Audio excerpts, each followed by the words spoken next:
Hi guys, and welcome back to the OQLIS YouTube channel. So today I will be giving you an overview of data models in OQLIS. This video will be split into two parts. This one will cover the basics like what is a data model, how to set one up, and some tips and tricks to improve your data models. If you already know all of that and want to learn some more advanced techniques, then be sure to check out part 2 of this video. If you're new to OQLIS, you can start by navigating to the Data Model tab in the left-hand side menu. If your OQLIS instance has got existing data models, they'll be listed on screen. Otherwise, you can click Add New to create a new data model, but I'll go into that shortly. So some of you may be wondering, what is a data model? Well, a data model is essentially an environment for you to view and reformat your data from your database into a format that best suits your needs. Let's click on the coronavirus data model to see what I'm talking about. Now, this is quite a complex data model and can be quite daunting for new users, but I can assure you it is possible to make much simpler data models, but the overall principle remains. If we click Run, we can see how our data looks below, and obviously if you make changes in your data model, they will be reflected here. So let's start by creating a basic data model. Now, if you haven't already done this, the first step would be to create a connection. You can do this by navigating to the Connections tab, where you will see a list of active connections. If one of your connections has failed, you'll be notified with an error message as shown here. To create a connection, you'll click on Add New and then select a connection type. I'm going to use MySQL. And then obviously you'll fill in the various prompts on screen and then click Test and then Add. Now, I'm not going to create a new connection since I've already got an existing one which I'll be using to create my data models. But we can now start with the creation of a data model. We're going to begin by clicking on Add New, and once this page is loaded, we will then select a connection. In this case, it'll either be the connection you've just created, or if you have an existing connection like I do, then you're going to select the connection that you want. This will show a list of schemas on the left hand side here where you can select your data from. And then you can also select different access levels and department depending on how your organization is structured. So I'm just going to leave those blank since this is just a test site. So the most basic data model you can create is basically selecting all from a specific schema. And to do that, you're going to type in the following query. You'll make sure your spelling and cases are correct in this query, otherwise it won't work and your query won't load any data. So if we click Run now, you'll see this is now an overview of our data, and now we have created our first data model. So how can we improve it now? Well, for starters, sometimes large data sets can have like hundreds or thousands of columns and we don't need all the columns, So we can select specific columns by specifying the names, which we can get by clicking on the down arrow by the schema name. So I'm going to select the first 3 columns like so.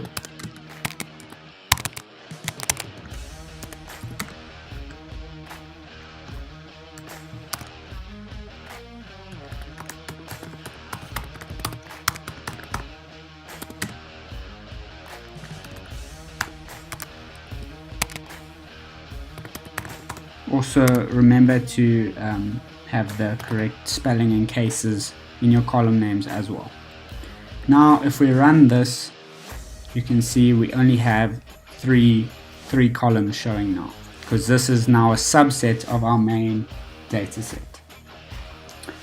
Another common problem is that column names can be hard to distinguish, especially in automated data sets or data sets that come from some sort of automated process.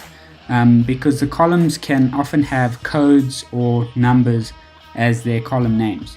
So if we want to change the column names, we can do that with an as function. So I'm going to change this column since it's supposed to represent a number, but it just says NO.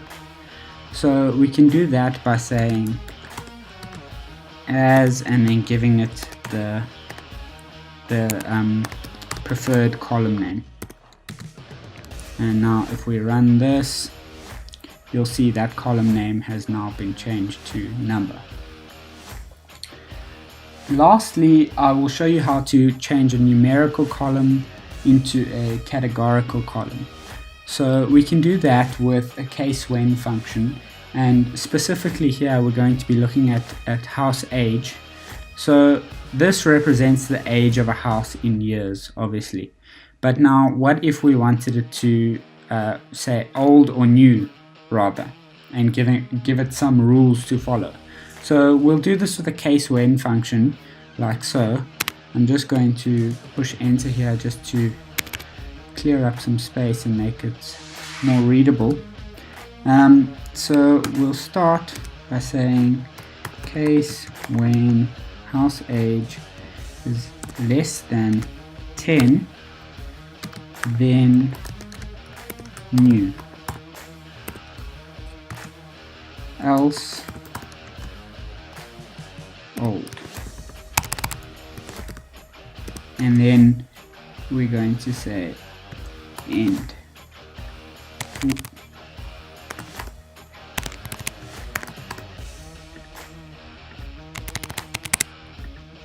And if we run this now, you can now see that we have 2 new houses and what looks like 8 old houses. But now you see our column name has changed again, so we're just going to add a name on the end of this, again with the as function.